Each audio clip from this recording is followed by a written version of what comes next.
você não mudou nada. Mas não tem mais a cara de chorar, né? Como é que você nasceu? Pra me irritar. Olha que boa boquinha. Ô Roberto. Você lembra? Sabe a vergonha que eu passei? Carol, não, você comer mesmo. Coisa mais boa no mundo é comer. A cerveja preta tá lá ou não? Hã? Acabou, né? O quê? Depois eu falei que cerveja preta. Tem aqui na porta. Eu tomei. Ai, já. Vem na hora que eu ofereci. Comer? Eu vou lá buscar. Não, deixa. Eu vou buscar. Ela não bebe. O quê?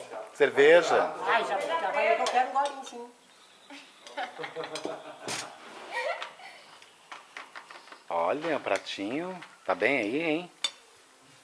Ótimo. Fala um oi pra ele aí, Fernando. Ótimo. Tá de folga hoje, Fê? Você trabalhou ontem, hoje tá de folga? Oi? Tá de folga hoje? Sim, hoje sim. Trabalho diretão, nossa. De segunda a segunda. Rafa. Rafinha.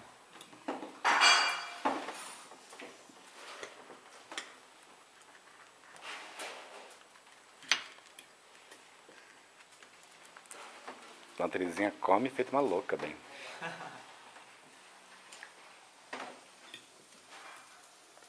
Jade, você continua a mesma coisa. Pois é, graças a Deus. Lindo como sempre. Olha aqui. Olha a Dorinha, gente, que fofa. Sempre prestativa, né? Olha que atriz ainda atuante. Olha. Fernanda Montenegro. Vai, mas faz uma cara de drama agora, de sofredor. Vai, olha lá. Fina, mãe, agora fina. Fina, ela faz rapidinho, ó.